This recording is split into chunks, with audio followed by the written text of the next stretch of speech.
네, 사랑하고 축복합니다. 인사하겠습니다. 사랑하고 축복합니다. 네, 사랑하고 축복합니다. 우리 교회에서 13년 가까이 사역을 한 박용주 목사님이 안산에 있는 사랑의 창일교회 담임 목사로 가게 됩니다. 근데 이 교회가 많이 약한 교회예요. 그런데도 많은 사람들이 여기에 응모를 했는데 우리 박 목사님이 담임 목사로 선정이 됐습니다. 사택을 본인이 준비를 해야 되는 그런 어려움이 있어서 교회가 예산 중에 일부를 보태고 또 성도님들이 함께 마음을 모으시면 조금 더 사택을 준비하는 데 도움이 되지 않겠는가. 그래서 안산 사랑의 창일교회 헌금 또는 그냥 박 목사님을 위한 헌금 이렇게 해도 좋습니다. 하시면 함께 모아서 목사님이 사택을 준비하는 데 도움이 되도록 쓰겠습니다. 오늘이 대림절 첫째 주일이고 또 교단적으로는 낙태반대 생명 존중 주일입니다. 언플랜드라는 영화가 12월 달에 우리나라에서 개봉 상영이 될 예정입니다. 미국 최대 낙태 클리닉 가족계획연맹에서 8년간 상담사로 일하면서 2만 건이 넘는 낙태 시술에 관여한 최연소 소장 에비 존슨의 실화 이야기입니다. 그는 자신이 낙태 경험자로서 자신과 같은 그런 기로에 서 있는 여성들을 돕는 사명감으로 성실하게 이 일을 합니다. 그런데 수술실에 들어간 첫날 그만 너무너무 놀란 거예요. 그리고는 그때부터 그는 낙태 반대자가 되어지는 그런 기독교 영화입니다. 기독교 영화로서 아주 미국에서 흥행이 크게 성공한 영화인데 여러분 시간 나중에 우리나라에 들어오면 꼭 이 영화를 한번 보시기 바랍니다. 이 영화에서 이야기하고 있는 것처럼 태아도 하나의 생명이다. 그렇습니다. 그래서 우리나라 국회에서 생명을 살리는 낙태법 개정안이 입법되고 통과될 수 있도록 기도해 주시기를 바랍니다. 동시에 동성애를 조장하는 포괄적 차별금지법이 통과되지 않도록 우리가 기도해야 됩니다. 우리의 기준은 성경입니다. 성경이 우리의 가치관이 되어야 돼요. 누가 이런 이야기를 하고 누가 저런 이야기를 해서 동성애가 된다 안 된다 이게 아니고 성경이 금하고 있습니다. 성경은 한 남자와 한 여자가 결혼해서 가정을 이루고 그리고 거기에서 자녀들이 태어나고 행복하게 살아가는 것, 이것이 성경이 우리에게 말씀해 주고 있습니다. 또한 동성애의 부도덕성과 반윤리성은 동성애자 본인뿐만 아니라 이것은 국가적으로도 심대한 폐해를 끼치게 되어지는 것입니다. 그래서 우리가 기도할 때마다 이 동성애 성적 소수자의 인권이라고 하는 미명 아래 이것이 지금 국회에 올라와 있습니다. 이것이 되지 않도록 여러분이 꼭 기도해 주시길 바랍니다. 요한복음 1장 14절 우리 다 같이 함께 읽겠습니다. 말씀이 육신이 되어 우리 가운데 거하심에 우리가 그의 영광을 보니 아버지의 독생자의 영광이요 은혜와 진리가 충만하더라. 아멘. 자, 첫 번째로 말씀이 육신이 되었다. 이게 무슨 뜻이죠? 말씀이신 예수님이 육신이 되어 이 땅에 오셨다, 이런 말씀입니다. 자, 그러면 그냥 예수님이 육신을 입고 이 세상에 오셨다 이렇게 하면 될 걸, 왜 요한복음은 말씀이 육신을 입고 이 세상에 오셨다 이렇게 기록했을까요? 그 이유가 무엇일까요? 사도 요한은 이 예수 복음이 유대인에게만 전해지는 것이 아니라 땅끝까지 복음이 전해지는 것을 원했어요. 그래서 헬라의 사상 중에 로고스, 말씀이라고 하는 의미, 그리고 유대인들이 사용하는 말씀이라는 의미의 공통점을 찾아서 로고스라고 하는 단어를 찾아낸 것입니다. 여기에 로고스라고 하는 이 말은 사물의 근거, 우주 만물을 지배하는 원리, 이것이 이제 헬라 철학의 로고스라고 하는 개념인 것입니다.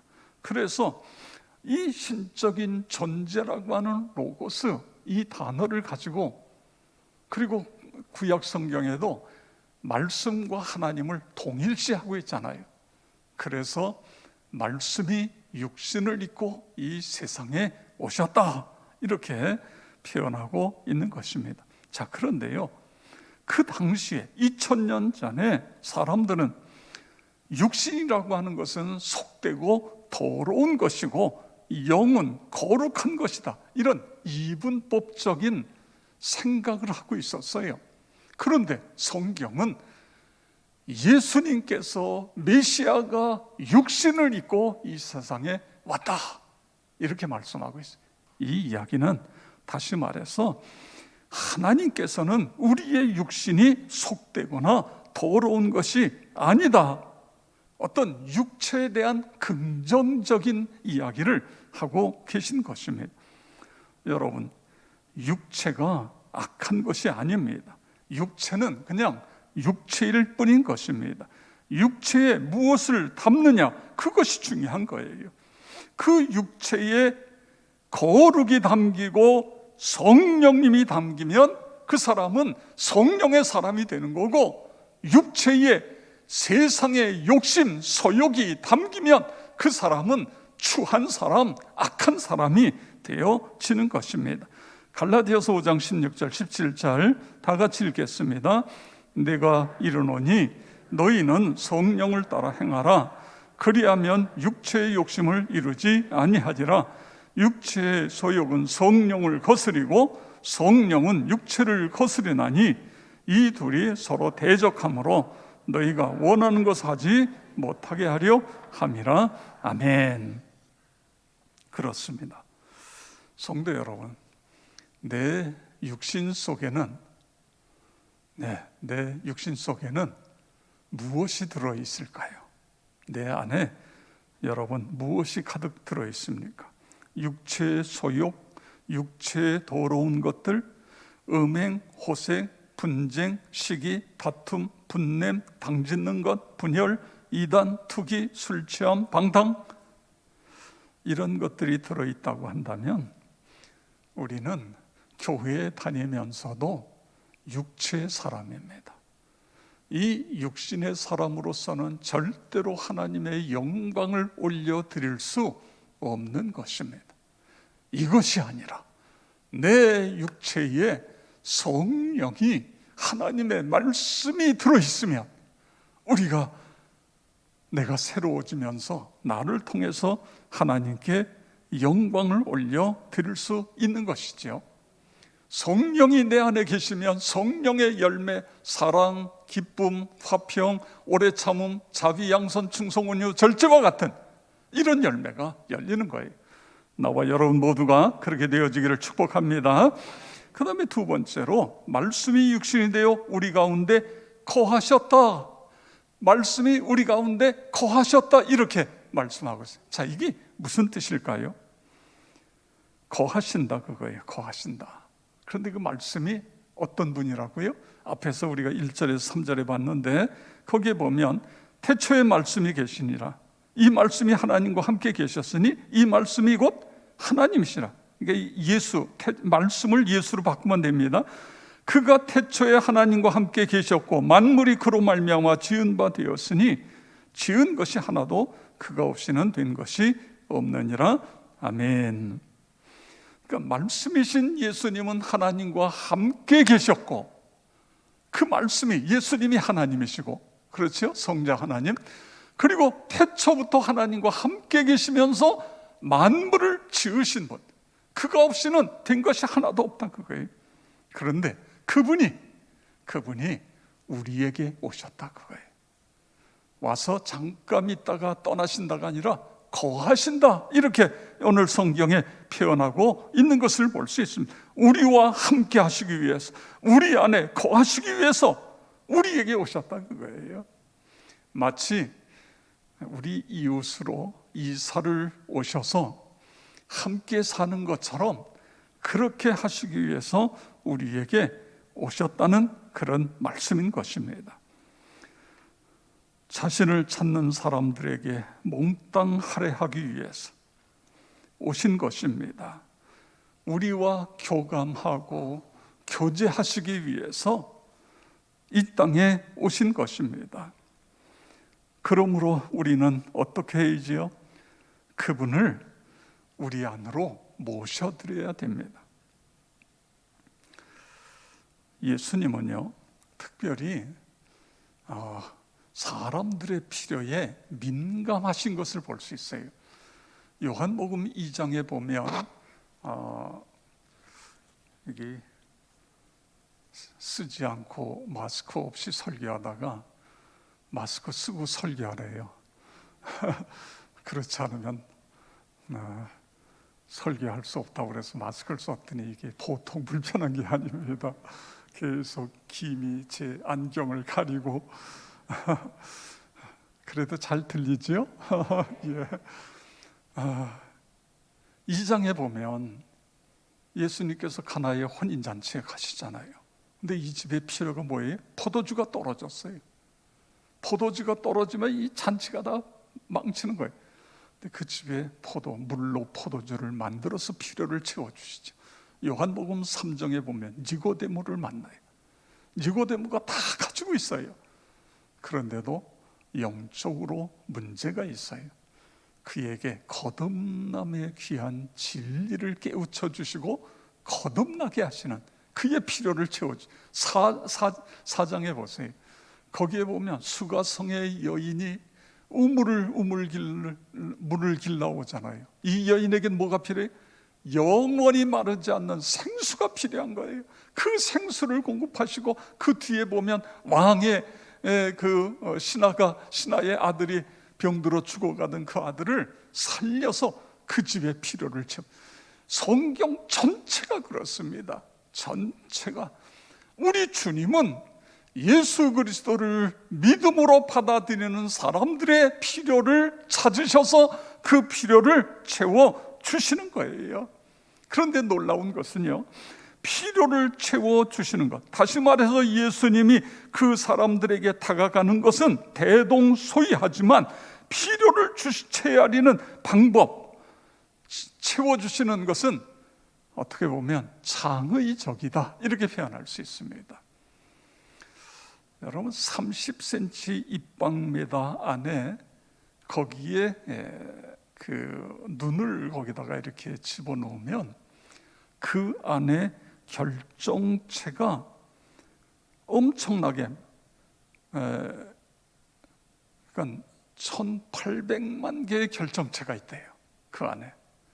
그러니까 우리 눈으로 보면 다 눈이 똑같은데 이걸 현미경으로 이렇게 들여다보면 결정체가 1800만 개가 다 다르다는 거예요. 여러분 생각해 보세요. 이 지문이라는 게요, 바로 이 손끝에 지문이 조금 있잖아요. 그런데 이 지문이 지구의 인구가 70억이 넘는데 이게 다 달라요. 일란성 쌍둥이도 달라요. 그런데 인류가 태어나서 지금까지 오면서 헤아릴 수 없는 그 많은 사람의 지문이 다 달라. 이게 어떻게 다를까요? 누가 여기다가 지문을 다 이렇게 만들어 놨어요? 하나님의 이게 창조력입니다. 하나님의 창조력이 너무너무 놀랍잖아요. 그래서 사람을 찾을 때 지문을 가지고 찾고요, 범죄한 죄인을 찾을 때도 지문을 가지고 찾고, 다 다르니까. 이게 크다면 또 모를까, 이 조그만 데다가 아무리 어떻게 이렇게 다르게 만드시죠? 이렇게 하나님께서는 이런 창조력을 가지고 각자 사람의 필요한 것들을 채워주시는 그런 분인 것을 우리가 알 수 있습니다. 그렇기 때문에 그럼 우리는 어떻게 해야 되지요? 그 하나님께 나아가는 거예요. 그 하나님께 나아가서 내가 무엇이 필요한지 그것을 말씀드리는 거예요. 그분과 더 영적으로 친밀해지고 교감을 갖게 되어지고, 다가가서 그분에게 기대고 그분에게 말을 건네고, 그리고 그분에게 질문하고, 그리고 아픈 내 사정을, 내 고통을 그분에게 하려는 거예요. 저에게 이런 문제가 있습니다. 저에게 이런 아픔이 있습니다. 이걸 우리는 기도라고 이야기하는 거예요. 우리에게 하나님께서 우리에게 기도를 주신 것입니다. 그래서 우리는 어떤 문제를 안고 혼자 끙끙 앓는 것이 아니라 주님 앞에 나가 부르짖어 기도하는 거예요. 그래서 문제를 응답받고 해결받고 그런 은혜가 있기를 축복합니다. 그 다음에 세 번째로 보면, 육신을 입고 오신 예수님은 은혜와 진리가 충만하시다. 자, 14절에 있는 말씀을 다시 한번 보겠습니다. 말씀이 육신이 되어 우리 가운데 거하심에 우리가 그의 영광을 보니 아버지의 독생자의 영광이요 은혜와 진리가 충만하더라. 아멘. 이 말씀은요, 예수님이 은혜와 진리를 갖고 오신 분이 아니라 예수님 자체가 은혜와 진리가 충만하신 분이다, 그거예요. 그러니까 우리가 그 예수님께 가까이 가면, 그 예수님과 소통하면, 그 예수님과 교제하면 우리도 은혜와 진리가 충만한 사람이 되어진다. 할렐루야. 그렇습니다. 그런데요, 오늘 여기 14절에 보면 언제 은혜와 진리가 충만해진, 말씀이 육신이 되었을 때에, 이런 뜻입니다. 다시 말해서 육신을 입고 오신 그 예수님의 말씀이 우리에게 올 때에, 우리에게 임할 때에 은혜와 진리가 충만하다, 그런 말씀이에요. 그래서 우리가 성경을 읽어야 될 이유가 있고 묵상해야 될 이유가 있는 것입니다. 디모데후서 3장 16절 17절 다 잘 아시는데 함께 읽겠습니다. 모든 성경은 하나님의 감동으로 된 것으로 교훈과 책망과 바르게 함과 의로 교육하기에 유익하니 이는 하나님의 사람으로 온전하게 하며 모든 선한 일을 행할 능력을 갖추게 하려 함이라. 아멘. 여러분, 하나님과 더 깊이 만나기를 원하신다면, 내가 믿음 안에서 바로 서기를 원한다면, 모든 선한 일을 행할 능력을 갖추고 싶다면, 그렇다면 우리는 하나님 말씀 앞으로 나가야 됩니다.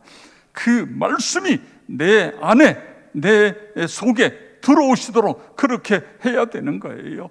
그 말씀을 내가 내 안에 모시게 되면 우리가 건강한, 그리고 날마다 새 사람이 되고 그분이 나를 다스리는 그런 삶을 살아가게 되어지는 것입니다. 창고에 사과가 가득 찬 사과 박스가 창고에 가득 차 있다고 생각해 보세요. 그걸 내가 끄집어서 먹지 않으면 그 사과가 내 건강에 전혀 도움이 안 돼요. 사과를 가지고 나름대로 논문을 써서 박사학위를 받았다고 해도 그 사과를 먹지 않으면 내 건강하고는 전혀 관계가 없어요. 여러분, 하나님께서 우리에게 말씀을 주셨어요. 예수님이 말씀으로 우리에게 오셨어요. 그분이 내 안에 들어오시지 않으면 그러면 그 말씀은 나하고 아무 의미가 없는 것입니다. 그래서 성경에 보면 요한복음 5장 39절에 예수님 말씀하신 건데 우리 다 같이 읽겠습니다. 너희가 성경에서 영생을 얻는 줄 생각하고 성경을 연구하거니와 이 성경이 곧 내게 대하여 증언하는 것이니라. 아멘. 누구에 대해서요? 성경이 예수님에 대해서 증언하고 있다. 말씀이 그렇습니다. 그래서 우리가 성경을 읽는 것이고, 그리고 성경 천독, 오늘 보니까 976독이에요. 여러분 조금 더 열심히 읽으면 다음 주일날 천독이 넘어가요. 천독이 넘어가면 제가 우리 성도님들에게 떡을 내겠습니다. 청독 기념떡을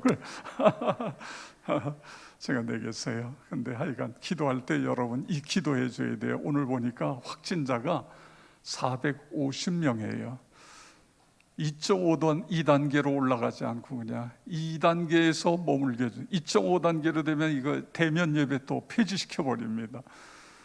그러면 떡을 다음 주에 여러분들에게 못 드려요.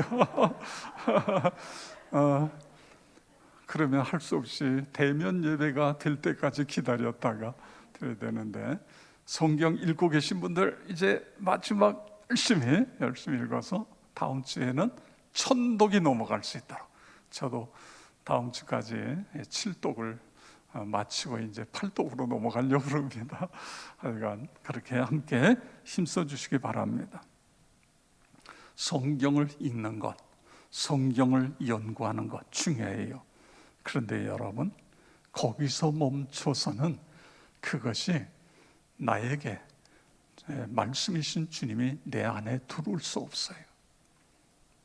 성경을 읽으면서 그 말씀을 나의 말씀으로 받아들여야 됩니다.